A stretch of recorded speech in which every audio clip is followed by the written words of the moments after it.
የከሚሴ ሀገረ ስብከት የባቲ ጓ ጸባህ አቡነ ተክለ ሃይማኖት ቤተክርስቲያን የረጅም ጊዜ አገልጋይ የሆኑት ቄስ ፍሬው ሀብታሙ ትናንት ሰኔ 17 2018 ዓ.ም በባቲ ከተማ በሚገኝ መኖሪያ ቤታቸው ውስጥ ባልታወቁ ኃይሎች በተከፈተባቸው የጥይት ጥቃት ህይወታቸው ያለፈ ሲሆን እጅግ በጣም አሳዛኝ ዜና በመጨረሻም በከሚሴ እጅግ በጣም ተወዳጅ ቤተክርስቲያን አገልጋይ የሆኑት ቄስ ፍሬው ሀብታሙ በባቲ በሚገኘው መኖሪያ ቤታቸው በተከፈተባቸው ጥቃት ምክንያት ውድ ነፍሳቸውን ገብረዋል። ይህን ድርጊት እየፈጸመና እያስፈጸመ ያለው ማን ነው? በዝርዝር እንቃኘዋለን። በጣም ነበር መጣላት ማለት ነው። ሳይውላ ጦንቃይ ምን በ700 ብር ብቻ ታይ ማለት በይ ነውና ምንም ነገር የለኝም ለካ ተጠጫለሽ። በጣም ነው የምጠጣው እኔ አዲስ 2011 ገባ። በመላው ዓለም ላይ የምትገኙ ኦርቶዶክሲያን ይህንን ቪዲዮ ሁላችሁም ላይክ እና ሼር በማድረግ በመልካም ወጣት ስም ብዙዎች ወንድሞቻችን እናቶቻችን ላይ የሚደርሰውን ዘረፋ እንዲሁም የነፍስ መነጠቅ ታደጉ እያልኩ ዛሬ ስለዚህ ሴራ መረጃዎችን ለእናንተ አደርሳለሁ። ዶክተር አብይ አህመድ ስጋ ለብሶ እየመራት ያለ ኢየሱስ ክርስቶስ ብየዋል። መጨረሻም እየተፈራው ደረሰ። በርካታ ካድሬዎችና ጨብጫቢዎች ዳንኤል ክስረትን ጨምሮ ጠቅላዩን እንደ ጌታችን መድኃኒታችን ኢየሱስ ክርስቶስ እየመሰሉ ማቅረብና መወደስ አለፍ ሲልም ማምለክ ብቻ ቀርቷቸው ተመልክተን በዙሪያ ያለን ሰዎች ቀይ መስመር እናስቀምጣለን። ሰላም በመላው ዓለም ላይ የምትገኙ ውድ ቤተሰቦች እንዴት ናችሁልኝ? እኔ ደህና ነኝ። ቸሩ መድኃኔዓለም የተመሰገነውን በዛርቆታችን እጅግ በጣም ቁም ነገር አዘል ቪዲዮዎች እየላችሁ መጥቻለሁ። ከእናንተ የሚጠበቀው እንደተለመደው ቪዲዮውን ላይክ እና ሼር ማድረጋችሁን አትርሱ። ዳይ ወደለት ቪዲዮ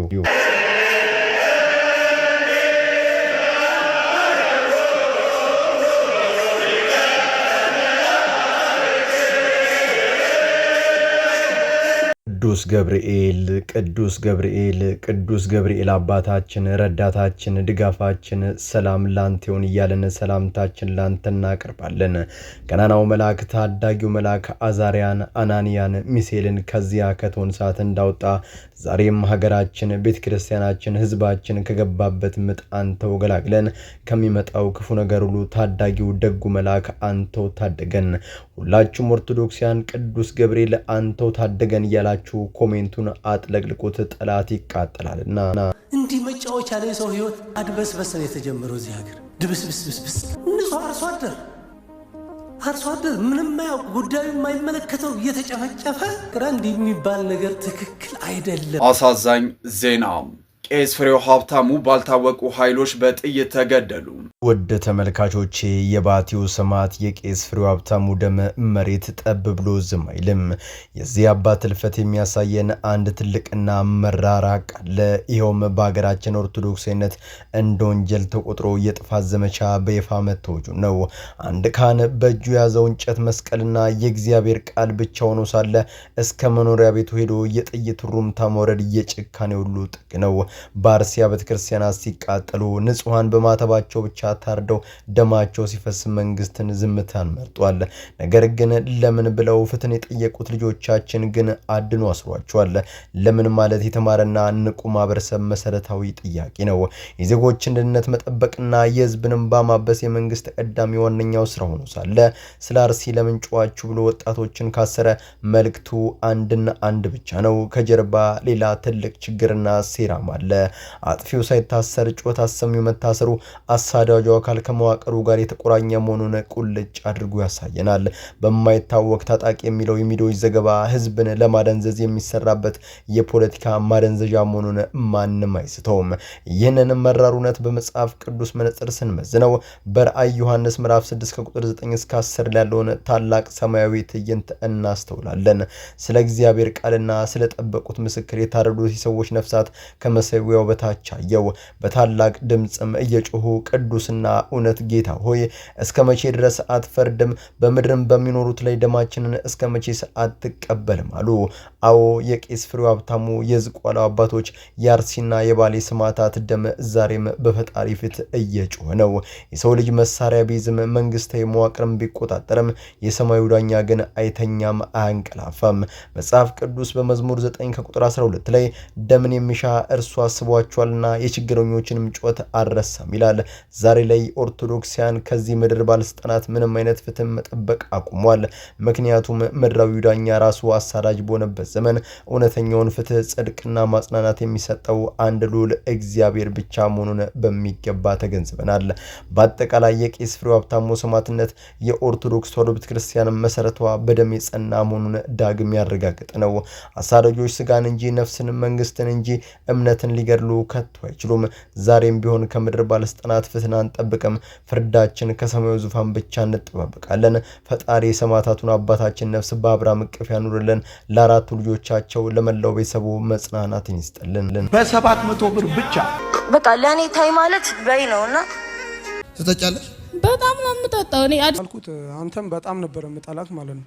ሳይ 13 ግቡ። በመላው ዓለም ላይ የምትገኙ ውድ ኢትዮጵያን ቤተሰቦቼ ደረሰ ደማስቆ 2018 መልካም ወጣት በሚል ማራኪ ርዕስ ራሱን ነብይ ብሎ ከማማው ላይ የሰቀለው ዮናታን አክሊሉና ደቀ መዛሙርቱ ታላቁን የቢዝነስ ማስታወቂያ በሰፊው እያጣጣፉት ይገኛሉ።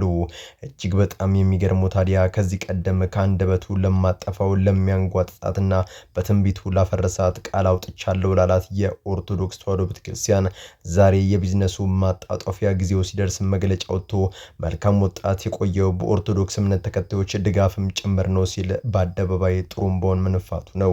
ነገር ግን ከዚህ ጣፋጭ ቃል በስተጀርባ ማት በማሰር የሚሰራው የድራማ ሴራ ምንድነው? የነፍስ አድን ስም የተሰጠው የ100 ሚሊዮን ብር የኪስ ማደለቢያ ስሌትስ እንዴት ይሰላል?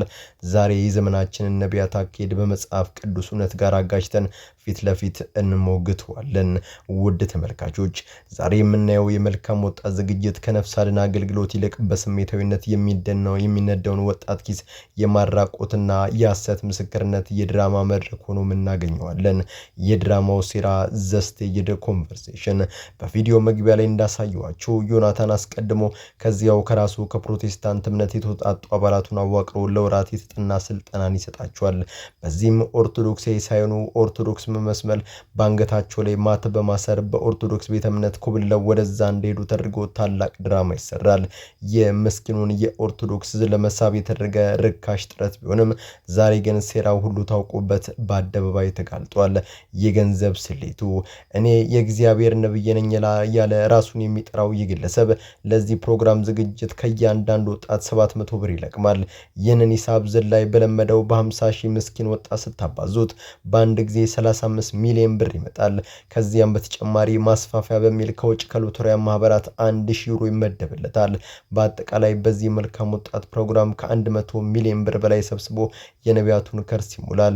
ከቃሉ ጋር ያለው ቅራኔ ጌታችን መድኃኒታችን ኢየሱስ ክርስቶስ ሐዋርያትን ሲልካቸው በማቴዎስ ወንጌል ምዕራፍ 10 ከቁጥር 9 እስከ 10 ላይ ወርቅ ወይንም ብር ወይንም ነሐስ በመቀነታችሁ ወይም ሁለት እጀ ጠባብ ወይም ጫማ ወይም በትር አታገኙ ብሎ ለራሳቸው ምንም ነገር እንዳይኖራቸው በጥብቅ አስተምሯቸዋል።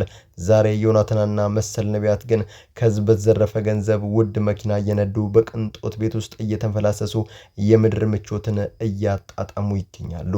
መስቀሉን መሸሽ ጌታችን በሉቃስ ወንጌል ምዕራፍ 18 ከቁጥር 22 ላይ ከሕፃንነቴ ጀምሬ ሕግን ጠብቅ ያለው ላለው ባለጸጋ ወጣት ያለን ውሎ ሸጠ ለድሆች ስጥ መተም ተከተለኛ ነው ያለው። ዛሬ ላይ ያሉት ነቢያት ግን ያለውን ሸጦ ለድሃ የሚሰጥ ሳይሆን የድሃውን ኮሮጆ ገልብጦ የራሱን የሚያደልብ ነው። የክርስቶስን ቃል በተግባር መኖር ተስኗቸው መስቀሉንም መከራውንም መሸከም አልቻሉም። የእጅግ በጣም የሚያሳዝን የዘመናችን ትልቁ ክህደት ነው። በአጠቃላይ ወዳጆቼ እውነተኛ ለውጥ የሚመጣው ወደ ነፍስ አባት መቅረብ ንስሐ በመግባትና የክርስቶስን መስቀል በመሸከም እንጂ በብሬ በሚገዛ የስሜት ጩኸትና በተቀነባበረ የድራማ መድረክ አይደለም።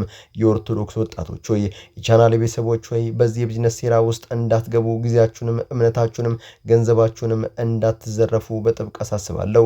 ንቁ፣ ተጠንቀቁ። በቅድስት ቤተክርስቲያናችሁ በማተባችሁና በእውነተኛው የክርስትና ሕይወት ጸንታችሁ ቁሙ። የመጨረሻው መልእክቴ ነው። ዶክተር አብይ አህመድ ስጋ ለብሶ እየመራት ያለ ኢየሱስ ክርስቶስ ብየዋል። በመጨረሻም የተፈራውና እጅግ በጣም አስገራሚው የክደት ጥግ ደረሰ። የፖለቲካ አጨብጫቢዎችና ካድሬዎች የጥቅም ስካር አቅላቸውን አስተውት ፈጣሪና ፍጡርን ማወዳደርም ጀምረዋል። ዳንኤል ክብረትን ጨምሮ በርካታ የሥርዓቱ አገልጋዮች ምድራዊውን ጠቅላይ ሚኒስትር እንደ ጌታችን መድኃኒታችን ኢየሱስ ክርስቶስ እያነጻጸሩ እያወደሱና ለማምለክም ጥቂት እስኪቀራቸው ድረስ በአደባባይ መታየት ጀምረዋል።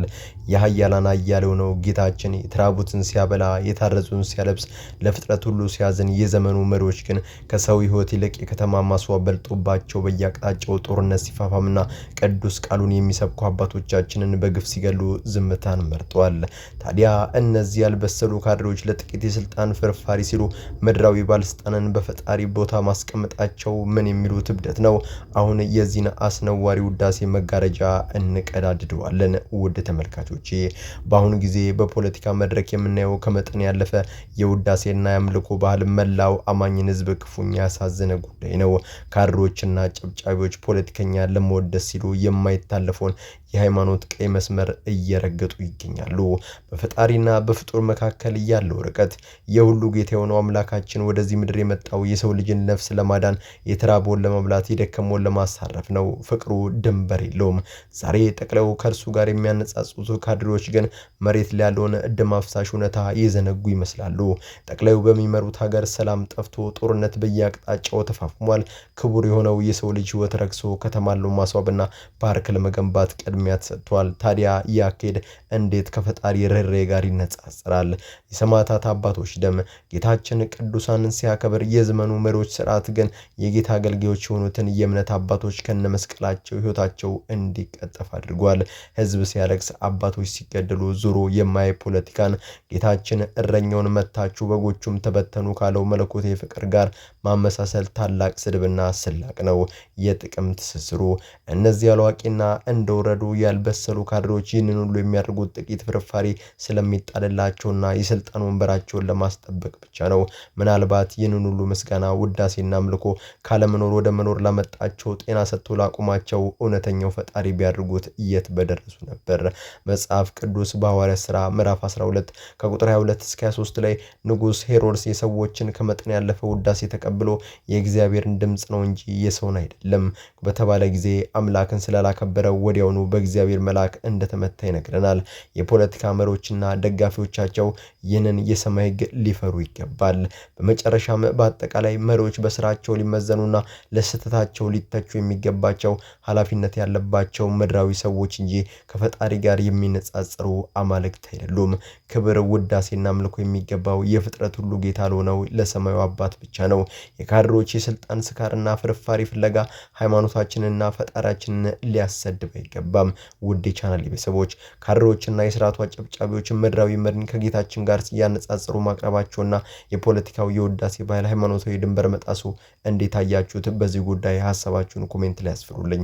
በመላው ዓለም ላይ የምትገኙ ውድ ቤተሰቦቼ ለዛሬ እናንተን ያስተምራሉ፣ ይጠቅማሉ፣ መረጃ ምናሉ ብዬ ያሰብኳቸውን ቪዲዮዎች በዚህ መልኩ አቀረብኩላችሁ። በቀጣይ በሌሎች አስተማሪ ቪዲዮዎች እንገናኛለን። ለዚህ ቻናል አዲስ ከሆናችሁ ምን ይጠብቃችሁ ነው? መለስ ያላችሁ ሰብስክራይብ፣ ላይክ፣ ሼር ማድረጋችሁን አትርሱ። ባላችሁበት ሁሉ ክፉ ሳይነካችሁ በሰላም በቸር በጤና ቆዩልኝ። ይመቻችሁ።